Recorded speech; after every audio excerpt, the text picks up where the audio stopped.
أعوذ بالله من الشيطان الرجيم. بسم الله الرحمن الرحيم.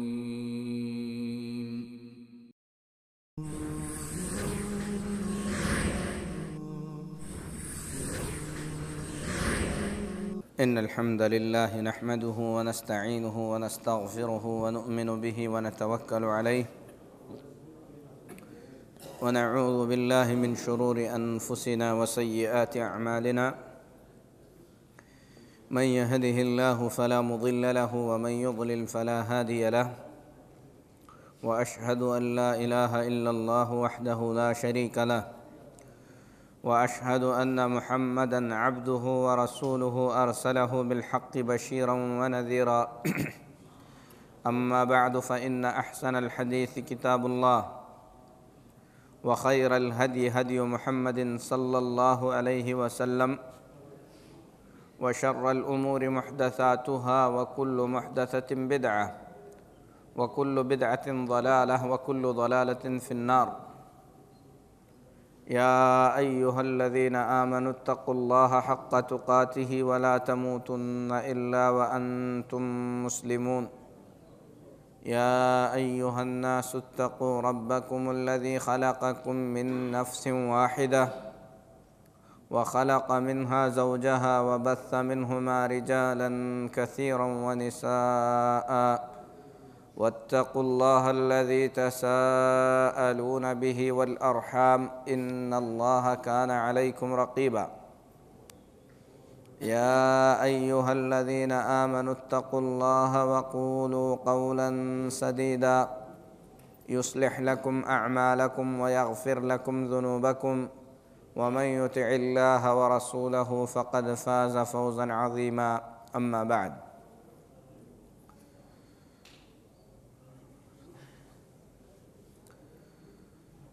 اللہ تبارک و تعالیٰ کا فرمان ہے: ما كان لمؤمن ولا مؤمنة إذا قضى الله ورسوله أمرا أن يكون لهم الخيرة من أمره. کسی مومن مرد کے لیے اور کسی مومنہ عورت کے لیے اس بات کی کوئی گنجائش نہیں ہے کہ ان کے حق میں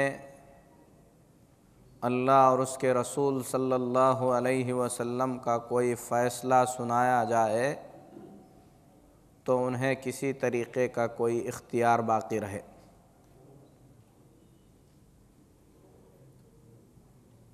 یعنی ہمارے زندگی کے کسی بھی مسئلے میں ہمارے لیے سب سے آخری فیصلہ اللہ اور اس کے رسول صلی اللہ علیہ وسلم کا فیصلہ ہے، کیونکہ ہم سب بندے ہیں اللہ کے، اور بندے کا کام ہے اپنے رب کے حکم کو ماننا. ہمارا رب جو کہ ہمارا مالک ہے، ہمارے سلسلے میں ہمارے بارے میں جو بھی فیصلہ کرے گا، اس فیصلے کے بعد ہمارے لیے کسی بھی طریقے کا کوئی اختیار باقی نہیں رہے گا، بلکہ اللہ تبارک و تعالیٰ نے ان لوگوں کے ایمان کی نفی کر دی، ان لوگوں کو ایمان سے ہٹا ہوا بتلایا جو رسول اللہ صلی اللہ علیہ وسلم کا فیصلہ سنانے کے بعد اس میں کسی طریقے کی کوئی گنجائش تلاش کرتے ہیں. اللہ کا فرمان ہے: فَلَا وَرَبِّكَ لَا يُؤْمِنُونَ حَتَّى يُحَكِّمُوكَ فِيمَا شَجَرَ بَيْنَهُمْ ثُمَّ لَا يَجِدُوا فِي أَنفُسِهِمْ حَرَجًا مِّمَّا قَضَيْتَ وَيُسَلِّمُوا تَسْلِيمًا. آپ کے رب کی قسم، وہ مومن نہیں ہو سکتے یہاں تک کہ اپنے تمام معاملات میں اے محمد صلی اللہ علیہ وسلم آپ کو فیصلہ کرنے والا نہ مان لیں۔ پھر آپ نے جو فیصلہ کر دیا اس فیصلے کو دل کی رضامندی کے ساتھ قبول نہ کر لیں، اور اس فیصلے کے بارے میں اپنے دل میں کسی بھی طریقے کی کوئی تنگی بھی محسوس نہ کریں۔ یعنی ایمان کے لیے ضروری ہے اپنے اختلافات میں مومن رسول اللہ صلی اللہ علیہ وسلم کو فیصلہ کرنے والا مانے گا، اور رسول اللہ صلی اللہ علیہ وسلم جو بھی فیصلہ کریں اس فیصلے کو اپنے لیے سب سے بہتر اور سب سے آخری فیصلہ سمجھے گا کہ اس کے بعد کسی فیصلے کی کوئی گنجائش نہیں، اور اسے دل کی خوشی کے ساتھ قبول کر لے گا، کیونکہ ہم سب پر سب سے بڑا احسان اللہ کا ہے۔ اللہ نے ہمیں پیدا کیا، اسی نے سب کچھ دیا، زندگی دی، جسم دیا، زمین دیا رہنے کے لیے، ہوا دیا سانس لینے کے لیے، پانی بنایا پینے کے لیے، روزی دی کھانے پینے کے لیے، دلوں میں محبت ڈالی، جسم میں قوت دی، سب کچھ اللہ کا دیا ہوا ہے، اور سب سے بڑا احسان اللہ کا ہے۔ اللہ کے بعد سب سے بڑا احسان محمد الرسول اللہ صلی اللہ علیہ وسلم کا ہے۔ امت کی خیر کے لیے، امت کی بھلائی کے لیے آپ صلی اللہ علیہ وسلم نے بڑے دکھ سہے، پتھر کی مار آپ نے کھائی، اپنے چچا کو اپنی آنکھوں کے سامنے شہید ہوتا دیکھا، جس زمین سے آپ کو حد درجے محبت تھی، امت کی بھلائی کے خاطر، اللہ کے دین کی تبلیغ کے خاطر آپ صلی اللہ علیہ وسلم نے وہ زمین چھوڑی۔ اللہ تبارک و تعالی نے آپ کو ایک ایسی دعا کا حق عطا کیا تھا کہ اس سے جو بھی مانگے آپ کو دیا جائے گا، تو آپ نے اپنی خواہشات کو بالائے طاق رکھ کے وہ دعا امت کی خیر اور امت کی بھلائی کے لیے، قیامت کے دن کے لیے آپ نے محفوظ فرما دی۔ امت کے لیے آپ نے اپنا سب کچھ دیا، اسی لیے صحابہ کرام رضی اللہ تعالی عنہم اجمعین اس حقیقت کو سمجھتے تھے، اس حقیقت کو جانتے تھے، اور کہا کرتے تھے اللہ ورسولہ امن، کہ ہم پر سب سے بڑا احسان اللہ اور اس کے رسول صلی اللہ علیہ وسلم کا ہے۔ اور اللہ نے بھی فرمایا النبی اولی بالمؤمنین من انفسہم، کہ نبی صلی اللہ علیہ وسلم مومنوں کے لیے ان کی جانوں سے زیادہ، ان کے خود کے نفس سے زیادہ حق رکھتے ہیں۔ تو نبی پاک صلی اللہ علیہ وسلم اللہ کے بعد ہم تمام کے سب سے بڑے محسن، اور آپ کا ہم پر سب سے بڑا احسان ہے۔ تو میرے محترم بھائیو، جس نے ہم پر سب سے بڑا احسان کیا، جو ہمارے تمام حالات کو جانتا ہے، جو ہمارے لیے سب سے بڑا مہربان ہے، اگر وہ ہمارے سلسلے میں کوئی فیصلہ سنائے، اس کا کوئی حکم ہمارے سلسلے میں نافذ کیا جائے، تو اس سے اچھا فیصلہ بھلا کس کا ہو سکتا ہے؟ اسی لیے ایک مومن کی زندگی میں، چاہے اس کے مالی حالات کے سلسلے میں ہو، چاہے اس کے شادی بیاہ کے مسئلے میں ہو، چاہے اس کے کھیتی باڑی کے معاملے میں ہو، رشتہ داریوں کے معاملے میں ہو، دنیا اور دین کے کسی بھی معاملے میں کیوں نہ ہو، اللہ نے جو کہا، اللہ کے رسول صلی اللہ علیہ وسلم نے جو کہا، اس کے بعد دوسری کسی چیز کی کوئی گنجائش نہیں ہو سکتی۔ ہم تمام کو اس بات کی پوری کوشش کرنا چاہیے کہ ہم اپنے آپ کو اللہ کے احکام کے تحت ہمیشہ چلنے والا بنائیں، رسول اللہ صلی اللہ علیہ وسلم کے احکام کے تحت ہمیشہ چلنے والا بنائیں۔ اپنے آپ کو ہم اللہ اور اس کے رسول صلی اللہ علیہ وسلم کے دیے ہوئے حکم سے کبھی بھی نکالنے کی کوشش نہ کریں۔ لیکن زندگی میں ہم سے جو معاملات ہو جاتے ہیں، ہمارے درمیان کسی مسئلے کو لے کر کوئی اختلاف ہو جاتا ہے، تو ایسی صورت میں اپنے جذبات کو قابو میں رکھ کر ہم اپنے نفس کی نہ سنیں، اپنے خواہشات کی ہم پیروی نہ کریں، ہمارے قبیلے اور خاندان کی ہم نہ سنیں، ہماری قومیت کی ہم نہ سنیں، ہمارے بستی والوں کی ہم نہ سنیں تو صرف اللہ کی سنیں اور اس کے رسول صلی اللہ علیہ وسلم کی سنیں۔ ہمارے بڑے، ہمارے بزرگ، ہمارے گزرے ہوئے نیک لوگ، ان کے بارے میں ہمیں یقیناً اچھا اعتقاد، اچھی توقعات رکھنی چاہیے۔ ان کا ذکر ہو تو ان کے لیے رحمت اور مغفرت کی دعا کرنی چاہیے، لیکن یہ ہرگز نہیں ہو سکتا کہ ان کی عزت اور ان کے احترام کے نام پر اللہ اور اس کے رسول صلی اللہ علیہ وسلم کا انہیں درجہ دیا جائے۔ یہ ہرگز نہیں ہو سکتا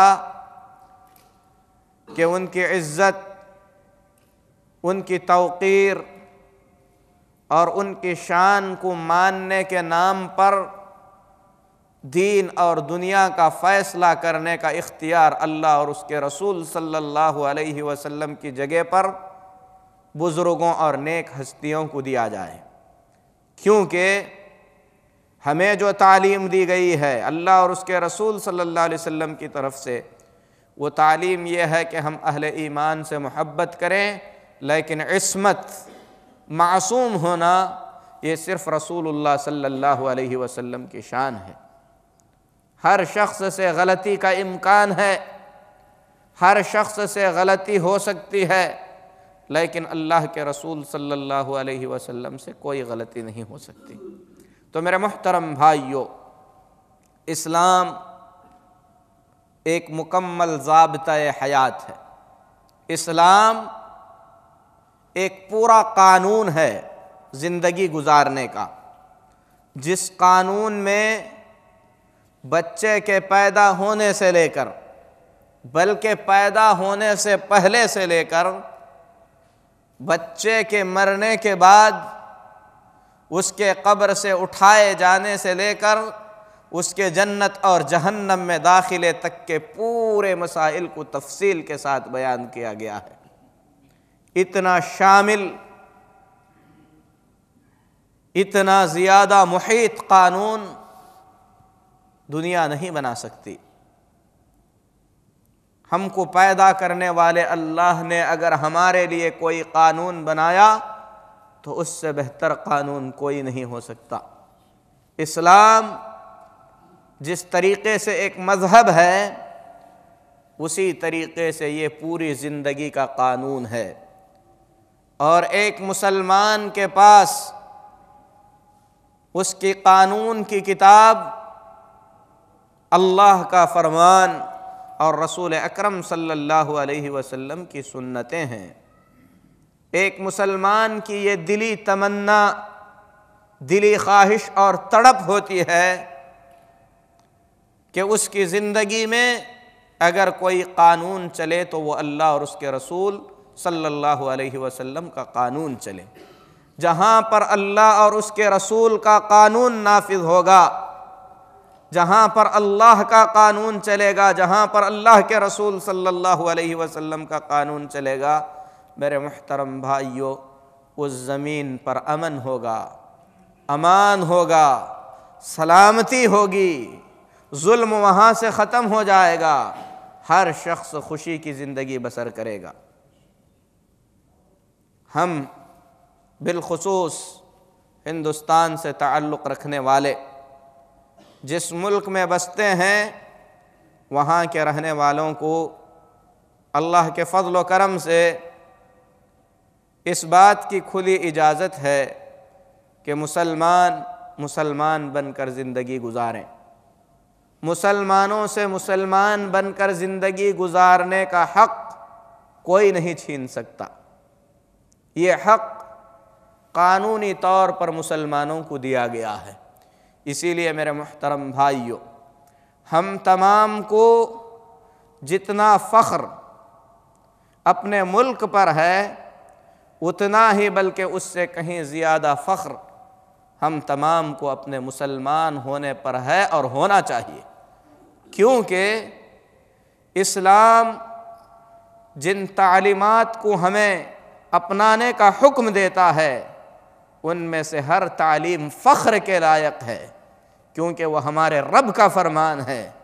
ایک مسلمان کے لیے اس سے بڑی فخر کی بات کیا ہو سکتی ہے کہ اس کا سر کبھی کسی ایسی چیز کے سامنے نہیں جھکتا جسے اس نے اپنے ہاتھوں سے بنایا ہے۔ ایک مسلمان کے لیے اس سے بڑے فخر کی بات کیا ہو سکتی ہے کہ اسی جیسی مخلوق کے سامنے رونے، گڑ گڑانے اور اپنے سر جھکانے کے بجائے وہ ہمیشہ اللہ تبارک و تعالیٰ کو سجدہ کرنے میں فخر محسوس کرتا ہے۔ توحید پر ہمیں فخر ہے۔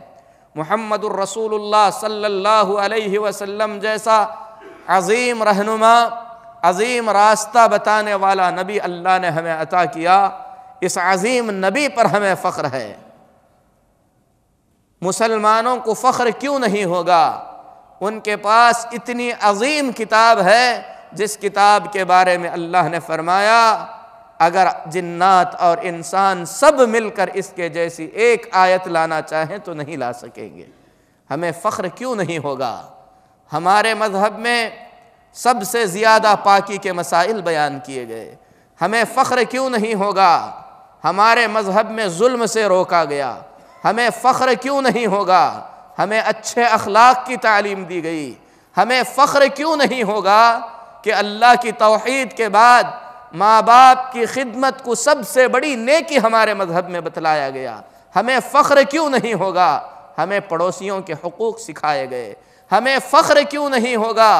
ہمیں تعلیم پر حد سے زیادہ زور دیا گیا۔ میرے محترم بھائیو، اسلام فخر کرنے کے لائق ہے، کل بھی فخر کرنے کے لائق تھا اور آگے بھی فخر کرنے کے لائق رہے گا، کیونکہ ساری انسانیت مل کر ایسا دین بنانا چاہے تو ایسا دین ہرگز نہیں بنا سکتی۔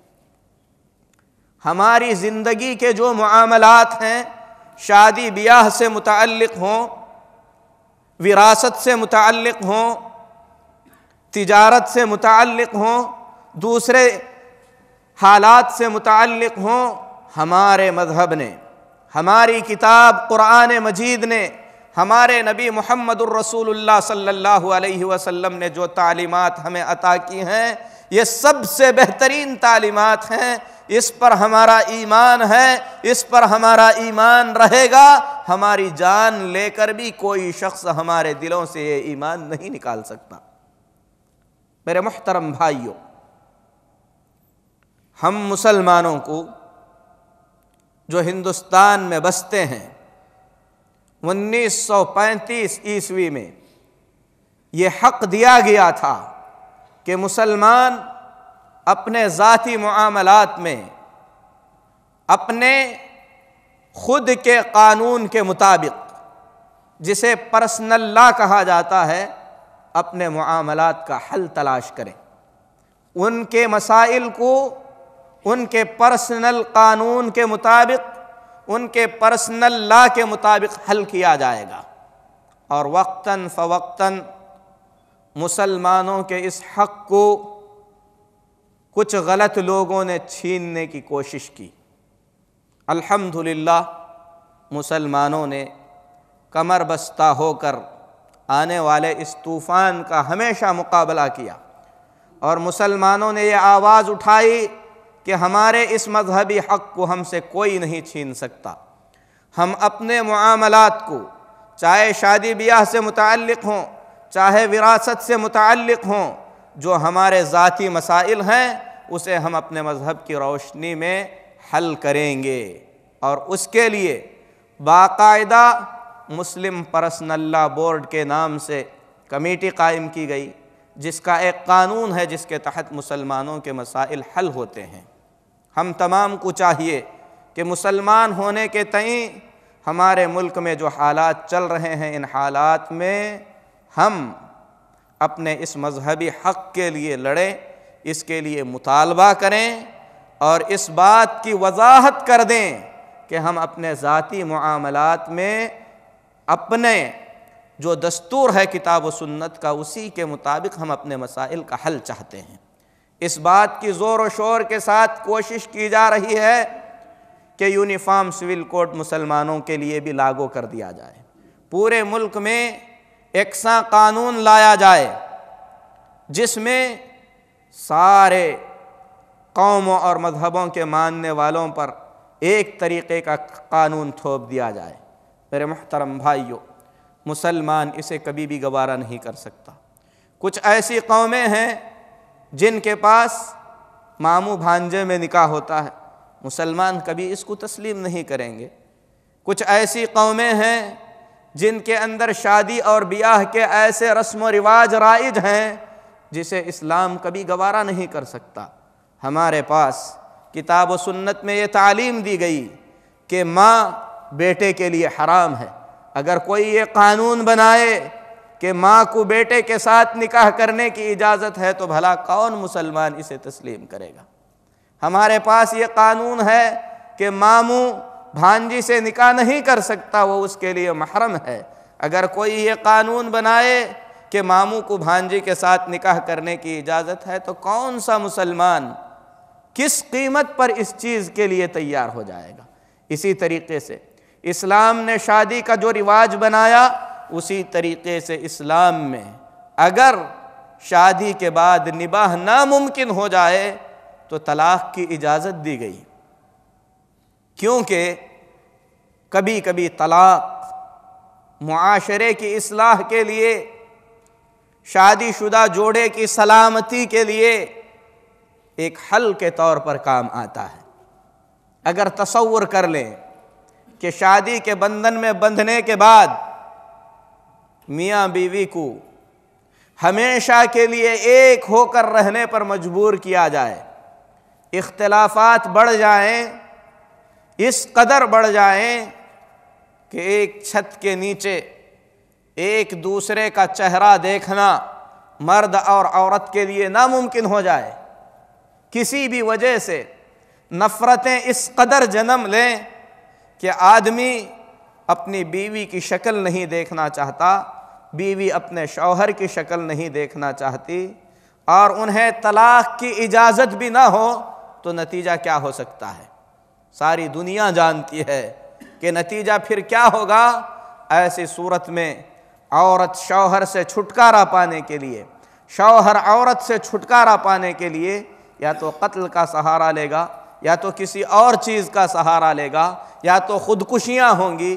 اسلام نے اسی کی روک تھام کے لیے جب میاں بیوی کے درمیان پیار و محبت کے ساتھ زندگی گزارنا ناممکن ہو جائے تو کچھ مراحل کو طے کرنے کے بعد اس بات کی اجازت دے دی کہ خوشی خوشی کے ساتھ دونوں الگ ہو کر کسی اور سے نکاح کر کے اپنی زندگی کو از سر نو شروع کریں، تاکہ معاشرے کے اندر پنپنے والے قتل، غارت گری، ظلم اور دہشت کے ان سارے معالم کو ڈھا دیا جائے۔ تو میرے محترم بھائیوں، جس طریقے سے نکاح اسلام کی خوبیوں میں سے ہے، ہم علی الاعلان فخر کر کے یہ کہتے ہیں کہ اللہ تعالیٰ نے اگر طلاق کی اجازت بھی دی ہے تو یہ اسلام کے محاسن میں سے ہے، اسلام کی خوبیوں میں سے ہے کہ اگر میاں بیوی پیار و محبت کے ساتھ نہیں رہ سکتے تو زبردستی کے بندھن میں انہیں باندھ کر نہیں رکھا جا سکتا۔ اسی لیے جب نباہ ناممکن ہو جائے تو جس طریقے سے نکاح کے ذریعے دونوں ایک ہوئے تھے اسی طریقے سے طلاق کے ذریعے دونوں الگ الگ ہو جائیں گے۔ لیکن میرے محترم بھائیوں، اللہ اور اس کے رسول صلی اللہ علیہ وسلم نے طلاق کا جو طریقہ مقرر کیا تھا، اللہ تبارک و تعالیٰ نے کتاب پاک میں طلاق دینے کا جو طریقہ مسلمانوں کو سکھایا تھا، مسلمانوں نے اس طریقے کو بھلا دیا، بلکہ اس بات کی مسلمانوں نے ضرورت ہی محسوس نہیں کی کہ اس طریقے کو سیکھیں۔ ہمیں نہ اللہ کی توحید معلوم ہے، نہ نماز کا صحیح ڈھنگ معلوم ہے، نہ نکاح کے صحیح مسائل ہم جانتے ہیں، نہ طلاق کے صحیح مسائل ہم جانتے ہیں۔ اپنی منمانی سے، اپنی مرضی کے مطابق بہت سارے مسلمانوں نے طلاق دے کر اسلام کی شبیہ اور اسلام کی صورت کو بگاڑ دیا۔ افسوس ہے ہم مسلمانوں پر کہ ہم اپنی زندگی میں اسلام کی کوئی خدمت تو نہ کر سکے، لیکن موقع پا کر ہم مسلمانوں نے اسلام کی شبیہ کو بگاڑا۔ اسلام کی شکل و صورت کو مسلمانوں نے جتنا بگاڑا ہے، معاف کیجئے غیروں نے اتنا نہیں بگاڑا۔ اگر ہم اسلام کی صحیح تعلیمات جان لیتے، اسلام کی صحیح تعلیمات کے مطابق عمل کرتے، تو اسلام ہر دور میں عزیز ہے، عزیز رہے گا اور عزیز ہوگا۔ لیکن میرے محترم بھائیوں، ضرورت ہے اس بات کی کہ ہم اسلام کو سمجھیں۔ میں مختصر سے وقت میں یہ بتانے کی کوشش کروں گا کہ اسلام میں طلاق کا کیا طریقہ مقرر کیا گیا ہے۔ شادی ہونے کے بعد میاں بیوی کے درمیان اختلاف ایک عام سی چیز ہے، کیسا بھی معاشرہ کیوں نہ ہو، نکاح کے بعد میاں بیوی کے درمیان بے شک چھوٹے یا بڑے اختلافات ضرور جنم لیں گے۔ کوئی بھی گھر ان اختلافات سے مکمل طور پر خالی نہیں ہو سکتا۔ اختلافات کیسے نہیں ہوں گے؟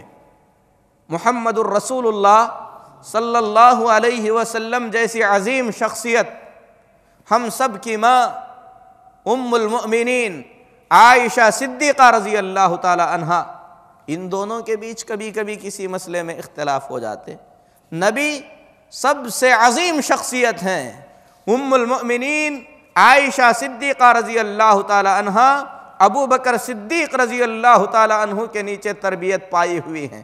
اگر ان دونوں کے درمیان اختلافات ہوتے تو کون کہہ سکتا ہے کہ اختلافات نہیں ہوں گے؟ لیکن جب اختلافات ہوں تو ان اختلافات کے وقت میں وہ راستہ، وہ رویہ اختیار کرنے کی ضرورت ہے جو محمد الرسول اللہ صلی اللہ علیہ وسلم اپناتے تھے۔ محمد الرسول اللہ صلی اللہ علیہ وسلم اپنے دست مبارک میں کھانا لے کر گھر میں داخل ہو رہے تھے۔ ماں عائشہ رضی اللہ تعالی عنہا نے غیرت کے مارے نبی صلی اللہ علیہ وسلم کے ہاتھ میں جو برتن تھا اس پر ایسی مار ماری کہ برتن نیچے گر گیا، ٹوٹ کر کھانا بکھر گیا۔ رسول اللہ صلی اللہ علیہ وسلم کے صحابہ یہ سارا منظر دیکھ رہے تھے۔ اللہ کے نبی صلی اللہ علیہ وسلم نے صحابہ کو اپنی زوجہ محترمہ، اپنی پیاری بیوی کے جذبات اور اس کام کو کرنے کی وجہ بتاتے ہوئے فرمایا کہ کوئی بڑی بات نہیں ہے، غارت امکم، تمہاری ماں کو غیرت آ گئی تھی اسی لیے انہوں نے ایسا کیا۔ آپ نے نیچے بیٹھ کر اپنے دست مبارک سے اس کھانے کو سمیٹا، پھر اس کے بعد ماں عائشہ سے کہا تم نے اپنی سوتن کا برتن توڑ دیا، اسی لیے اپنے گھر سے تمہیں ایک برتن دینا ہوگا۔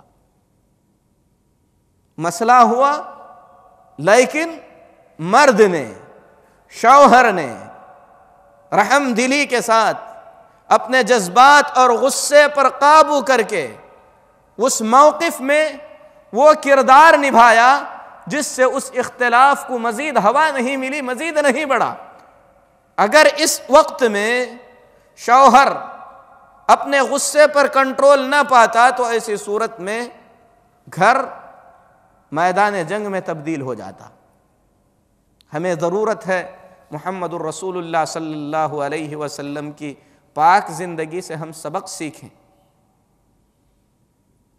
جس طریقے سے گھر کو سنبھالنے کے لیے مرد کے کردار کی ضرورت ہے، اسی طریقے سے عورت کے کردار کی بھی ضرورت ہے۔ ام المؤمنین خدیجہ رضی اللہ تعالی عنہا نے ایسے ایسے مواقف، ایسے ایسے واقعات چھوڑے ہیں جسے اگر معاشرے کی عورتیں اپنا لیں تو ہر گھر جنت کا نمونہ بن جائے۔ بہرحال اختلافات ہوں گے، اختلافات کے وقت میں اپنے غصے اور اپنے جذبات پہ کنٹرول کر کے موقع کی مناسبت سے قدم اٹھایا جائے تو وہ اختلافات نہیں بڑھیں گے۔ اگر اختلافات بڑھ جائیں، زیادہ ہو جائیں، خصوصاً عورت شوہر کی نافرمانیوں پر نکل آئے، تو ایسی صورت میں اللہ اور اس کے رسول صلی اللہ علیہ وسلم نے ہمیں اس بات کی تعلیم دی ہے کہ ہم اپنی بیویوں کو نصیحت کریں، اللہ کا ڈر دلائیں، آخرت کے عذاب سے ڈرائیں، شوہر کی اطاعت اور فرما برداری کی اہمیت کو واضح کریں، نصیحت کے اس پہلو کو سب سے مقدم رکھیں۔ نصیحت کرنے کے باوجود اگر بیوی کے چال میں سدھار نہ آئے، نافرمانیاں مزید بڑھنے لگیں، تو اللہ اور اس کے رسول صلی اللہ علیہ وسلم نے ہمیں اس بات کی تعلیم دی کہ ہم اس وقت اپنی بیوی کو بستر سے الگ کریں۔ عورت کو بستر سے الگ کرنا عورت کے دل پر بہت بڑا اثر ڈالتی ہے۔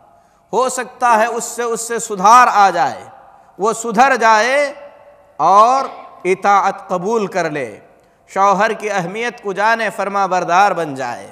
اگر اس سے بھی کام نہ چلے تو اللہ اور اس کے رسول صلی اللہ علیہ وسلم نے اس بات کی اجازت دی ہے کہ اسے مارا جا سکتا ہے، لیکن مار ایسی ہو جس سے کوئی نقصان نہ پہنچے، ضرباً غیر مبرح، ایسی مار جس سے چوٹ نہ آئے، ہلکی سی مار، جس طریقے سے باپ اپنے بیٹے کو مارتا ہے۔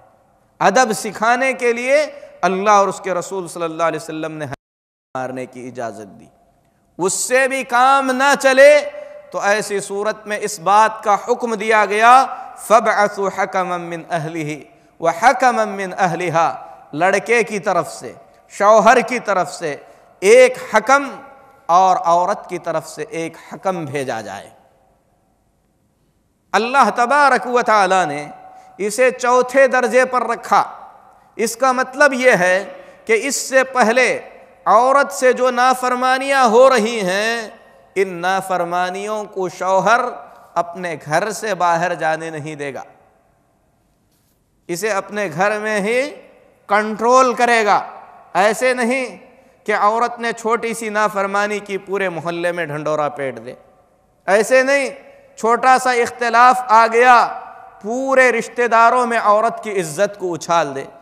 فَابْعَثُوا حَكَمًا مِّنْ أَهْلِهِ وَحَكَمًا مِّنْ أَهْلِهَا، اس بات کی طرف اشارہ کرتا ہے کہ معاملہ حد سے بڑھنے کے بعد خاندان کے کسی شریف عقل مند آدمی کو پورا معاملہ سمجھا کر اس معاملے میں میاں بیوی کی اصلاح کی کوشش کی جائے گی۔ یہ سارے مرحلے ہیں طلاق سے پہلے کے۔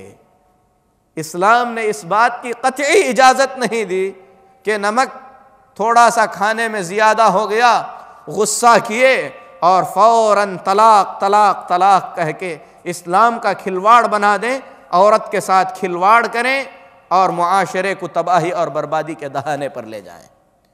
ان تمام مراحل کے طے کرنے کے بعد جب دونوں فیصلہ کرنے والے بھی، دونوں سمجھانے والے بھی، لڑکا اور لڑکی کی طرف سے اپنی ذمہ داری نبھانے کے بعد ناکام ہو گئے، آپ نے پہلے پیار و محبت کے ساتھ اختلاف کو ختم کرنے کی کوشش کی، اس کے بعد آپ نے واعظ و نصیحت کی، اس کے بعد آپ نے بستر سے الگ کر کے اپنے غصے کا اظہار کیا، اس کے بعد آپ نے ہلکی سی مار مار کر یہ تنبیہ کی کہ آپ کو باز آنا چاہیے، اس کے بعد آپ نے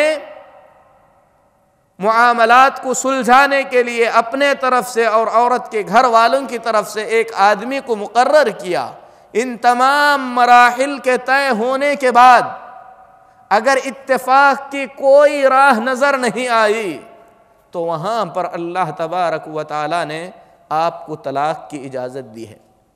کس طریقے سے طلاق دیں گے اس کا طریقہ بھی نبی پاک صلی اللہ علیہ وسلم نے بتلایا۔ کہا حالت حیض میں طلاق نہیں دے سکتے، نفاس کی حالت میں طلاق نہیں دے سکتے۔ عورت سے اگر حیض کے بعد، نفاس کے بعد عورت غسل کر چکی ہے اور شوہر نے اس سے جماع کر لیا ہے تو اس حالت میں طلاق نہیں دے سکتے۔ اگر ان تینوں حالتوں میں سے کسی حالت میں طلاق دی جائے تو وہ سنت کے خلاف طلاق ہوگی۔ مطلب کیا ہے؟ آپ کو اپنے گھر کے سارے حالات کا خیال ہونا چاہیے۔ حالت حیض میں ہے، ہو سکتا ہے مزاج میں چڑچڑاپن ہو عورت کے، کوئی ایسا کام کر بیٹھی ہو جسے نہیں کرنا چاہیے تھا، آپ نے طلاق دے دی۔ حالت نفاس میں ہے، آپ طلاق نہیں دے سکتے۔ مطلب یہ ہے کہ طلاق سوچ سمجھ کر دینا ہے۔ جس سچویشن میں، جس موقع میں طلاق دی جا رہی ہے، کیا وہ طلاق دینے کے قابل سچویشن ہے؟ ایسے نہیں کہ غصے میں آئے اور فوراً اس نے اپنا فیصلہ سنا دیا، بلکہ رسول اللہ صلی اللہ علیہ وسلم نے فرمایا عورت کے حیض سے پاک ہونے کا انتظار کیا جائے گا۔ اگر حیض سے پاک ہونے کے بعد کا جو فترہ ہے، جو طہر ہے، اس میں آدمی نے جماع کر لیا ہے، عورت سے ہم بستری کر لیا ہے، انتظار کرے گا۔ اگر حقیقت میں طلاق اسے دینا ہی ہے تو انتظار کرے گا کہ عورت اس طہر سے باہر نکلے، اسے حیض کا خون آئے، حیض سے پاک ہو جائے، غسل کرنے کے بعد وہ اسے طلاق دے گا۔ اگر کوئی آدمی ان تمام حالات کو اپنے سامنے رکھ کر طلاق دے گا تو کیا اسے اپنی دی ہوئی طلاق پر کوئی پچھتاوا ہوگا؟ نہیں ہوگا۔ معاشرے میں عام طور پر جو طلاق ہوتی ہے غصے کی حالت میں، میری بات نہیں مانی، اس نے یہ کہہ دیا، طلاق دے دیا، اس کے بعد آدمی بھی پریشان، عورت بھی پریشان۔ لیکن حقیقت میں اگر سوچے، اس معاملے پر مکمل طور پر غور و فکر کر لے کہ مجھے طلاق دینا ہی ہے، طلاق دینے کا آدمی صحیح طریقہ جانتا ہے، سوچے گا طلاق دینے میں خیر ہے، نہیں دینے میں خیر ہے، بچوں کا کیا ہوگا، آگے کی زندگی کیسے چلے گی، میں خوش رہوں گا کہ نہیں رہوں گا، عورت پر ظلم ہوگا کہ نہیں ہوگا، یہ پورا سوچنے کے لیے اس کے پاس وقت ہے۔ عورت کے حیض آنے کا انتظار، اس کے بعد اس کے غسل کرنے کا انتظار، اور اس کے بعد کتنی طلاق دینی ہے؟ ایک طلاق دینی ہے۔ اللہ تبارک و تعالیٰ نے فرمایا فَطَلِّقُوهُنَّ لِعِدَّتِهِنَّ، عدت میں طلاق دو۔ اور عدت کیا ہے؟ قرآن پاک میں اللہ کا فرمان ہے وَالْمُطَلَّقَاتُ يَتَرَبَّصْنَ بِأَنفُسِهِنَّ ثَلَاثَةَ قُرُوء، طلاق پائی ہوئی عورتیں 3 قروء تک، یعنی 3 حیض سے پاک ہونے کے پورے فترے تک طلاق کی عدت میں رہیں گی۔ ایک طلاق دے دیا، اپنے گھر میں رکھے گا شوہر، عورت پر خرچ کرے گا، نان و نفقہ دے گا، عورت گھر میں رہے گی، شوہر اسے دیکھے گا، وہ شوہر کو دیکھے گی۔ ہو سکتا ہے طلاق پانے کے بعد عورت کا سلوک بدل گیا، ہو سکتا ہے اسے شرمندگی ہو گئی، ہو سکتا ہے اسے رحم آ جائے، اور اس 3 مہینے کے عرصے میں واپس لینا چاہے، رجوع کر لینا چاہے، تو اللہ نے اس کی بھی گنجائش رکھی کہ رجوع کرنا چاہے تو رجوع کر سکتا ہے۔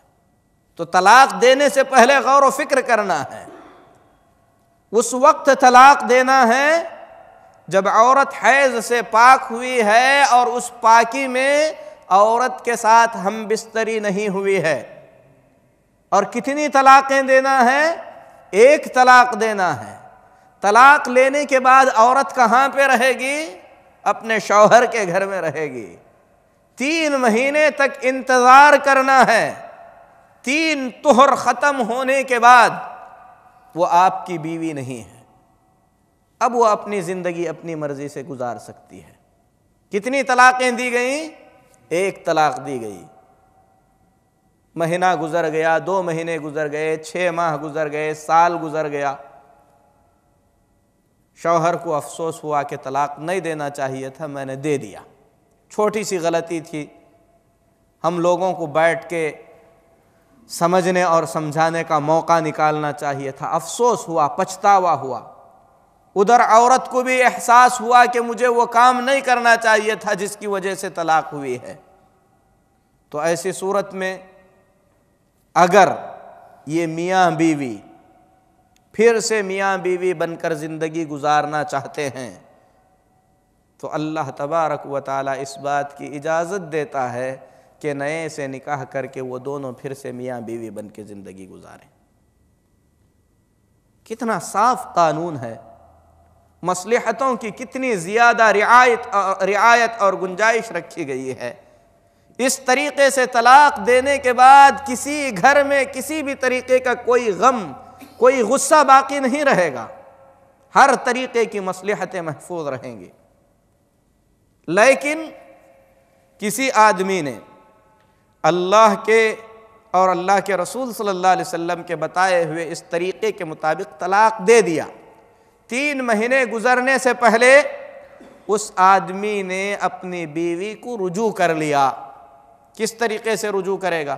زبان سے کہہ دیا کہ میں اپنی طلاق واپس لیتا ہوں، یا اس عورت سے جمع کر لیا، جمع کرنا بھی رجوع ہے۔ تو ایسی صورت میں نکاح کے بعد اس مرد کو جو 3 طلاق کا حق حاصل تھا اس میں سے ایک حق ختم ہو گیا، زندگی کے اگلے مرحلے میں اسے 2 طلاق کا حق باقی رہے گا۔ پھر کچھ عرصہ گزرنے کے بعد، سال، 2 سال، 10 سال، 15 سال یا کچھ مہینے گزرنے کے بعد میاں بیوی کے درمیان پھر اختلافات ہوئے، سوچ سمجھ کر عورت کے حیض سے پاک ہونے کے بعد جس میں اس نے اپنی بیوی سے جمع نہیں کیا ہے، اگر اس حالت میں اس نے اپنی بیوی کو طلاق دے دی تو پھر اسے اپنی بیوی کو اپنے گھر میں رکھنا ہوگا۔ کب تک؟ عدت مکمل ہونے تک۔ اور عدت کیا ہوگی؟ 3 طہر کی عدت ہوگی، یعنی 3 مرتبہ عورت کو حیض آئے اور عورت حیض سے پاک ہو۔ اس بیچ میں اگر وہ شخص اپنی بیوی کو اپنی طلاق سے واپس لینا چاہتا ہے تو اللہ نے اجازت دی کہ تم نے دوسری طلاق دی ہے، تمہیں واپس لینے کی اجازت ہے۔ یہی بات قرآن میں اللہ نے بیان فرمائی، کہا الطلاق مرتان، طلاق 2 مرتبہ دینے کا حق ہے۔ فَإِمْسَاكٌ بِمَعْرُوفٍ أَوْ تَسْرِيحٌ بِإِحْسَانٍ، اس کے بعد اگر تیسری مرتبہ طلاق دیتا ہے، یعنی 2 مرتبہ طلاق دے کر واپس لے لیا، پھر کچھ عرصے کے بعد پھر اختلاف ہو گیا، پھر اس نے طلاق دے دی، اب اس نے طلاق دینے کا جو تیسرا حق اسے حاصل تھا اس حق کو اس نے استعمال کیا، اب اسے اس بات کی اجازت نہیں ہے کہ وہ اپنی بیوی کو دوبارہ لے لے، نہیں تو کیا ہو جائے گا؟ طلاق کا کھلواڑ ہو جائے گا۔ اختلاف ہوا، طلاق، بیوی بھی نہیں ہے، گھر میں لٹکا کے رکھا، پھر واپس لے رہا ہے، اسی لیے طلاق کا مذاق اور کھلواڑ ہو جائے گا۔ اللہ نے 2 موقع دیے تھے، 2 موقع آپ نے استعمال کر لیے، تیسرا موقع اس طلاق کو دینے کے بعد تم پر ضروری ہے کہ تم اپنی بیوی کو چھوڑ دو، بیوی الگ ہو جائے گی، شوہر کو رجوع کرنے کا حق حاصل نہیں رہے گا۔ تو میرے محترم بھائیوں، اللہ اور اس کے رسول صلی اللہ علیہ وسلم کے بتائے ہوئے اس طریقے کے مطابق اگر طلاق دی جائے تو یہ طلاق کا صحیح استعمال ہے، اور یہ معاشرے میں میاں بیوی کے درمیان ہونے والے اختلافات کا حل ہے، لیکن لوگوں نے طلاق کے مفہوم کو بدل دیا۔ ایک ہی مجلس میں طلاق طلاق طلاق جو دی جاتی ہے یہ بدعی طلاق ہے، یہ طلاق دینے کا بدعتی طریقہ ہے۔ محمد الرسول اللہ صلی اللہ علیہ وسلم کے زمانے میں جب ایسی طلاق دی گئی تو اللہ کے نبی صلی اللہ علیہ وسلم کا مبارک چہرہ غصے کے مارے سرخ ہو گیا، فرمانے لگے میرے جیتے جی اللہ کی کتاب کے ساتھ کھلواڑ کیا جا رہا ہے، ایسا نہیں ہونا چاہیے۔ تو میرے محترم بھائیوں، جیسے ہم اپنے بچوں کو شادی بیاہ کے بعد زندگی گزارنے کا طریقہ بتاتے ہیں، اختلاف ہونے کے بعد انہیں بٹھا کر سمجھانا چاہیے کہ طلاق کا طریقہ کیا ہے۔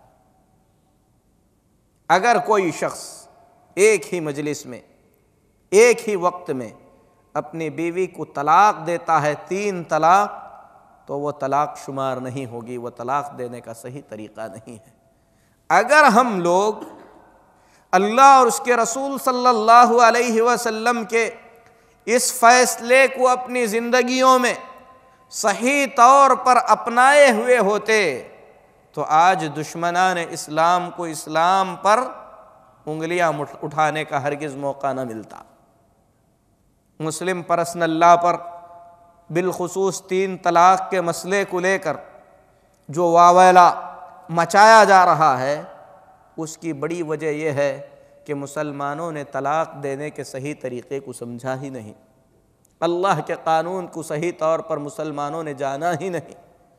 اسلام کی جو خوبی ہے، اسلام کی اس خوبی کو مسلمانوں نے غلط طریقے سے جب اپنایا تو دشمنوں کی نظر میں اسلام کی وہ خوبی نعوذ باللہ ایک عیب سا بن گیا۔ آج وہ لوگ جو ایک بیوی کو نہیں سنبھال سکے، پورے ملک کو سنبھالنے کے لیے نکلے ہیں، اسلام کو آئینہ دکھاتے ہیں۔ وہ لوگ جو سادھو بن کر لوگوں کا مال لوٹتے ہیں، جنہیں شادی بیاہ سے کچھ تعلق ہی نہیں ہے، مسلمانوں کے نکاح اور طلاق کے مسائل پر لمبی لمبی زبان چلاتے ہیں۔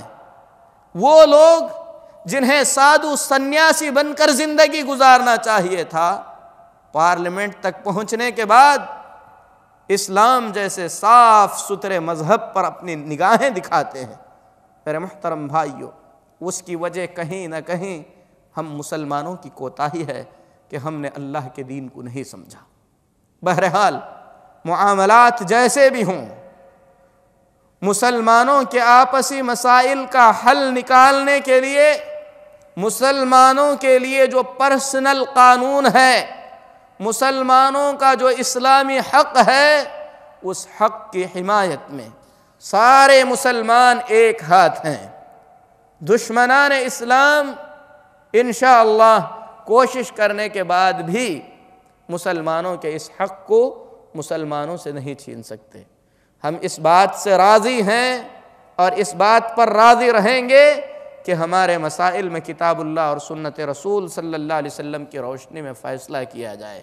میرے محترم بھائیوں، جب فتنے امڑتے ہیں تو ہمیں اپنی ذمہ داری سمجھنا چاہیے۔ ہماری ذمہ داری ایسے حالات میں یہ ہے کہ مسلم نوجوانوں کو اسلام کے صحیح قانون سے روشناس کرائیں، مسلمان نوجوانوں کو، مسلمان نسل کو بتائیں کہ وراثت کے صحیح احکام کیا ہیں، شادی کے صحیح احکام کیا ہیں، نکاح کے صحیح احکام کیا ہیں، خلا کے صحیح احکام کیا ہیں۔ اسلام نے 1 سے زیادہ شادیوں کی اجازت دی ہے تو اس میں اللہ کے بندوں کا کیا خیر اور بندوں کے لیے کیا خوبی چھپی ہوئی ہے۔ اسلام کی ہر تعلیم، اس میں کوئی شک نہیں، پاکیزہ تعلیم ہے۔ اسلام کا ہر قانون، اس میں کوئی شک نہیں، سب سے پاک قانون ہے۔ مسلمانوں کو اپنے مذہب کے ہر بات اور ہر قانون پر انتہائی فخر ہونا چاہیے، کیونکہ دنیا کے اندر اس سے بہترین چیز کوئی نہیں ہو سکتی۔ اس قانون کے سب سے بہتر، سب سے اچھا اور قابل فخر قانون ہونے کے لیے اتنا ہی کافی ہے کہ اس قانون کو بنانے والا بذات خود اللہ تبارک و تعالی ہے۔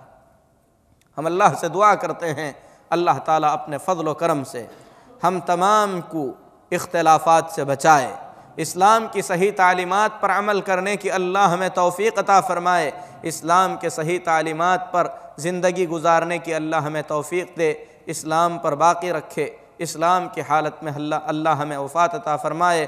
اقول قولی ھذا واستغفر اللہ لی ولکم ولسائر المسلمین فاستغفروہ انہ ھو الغفور الرحیم۔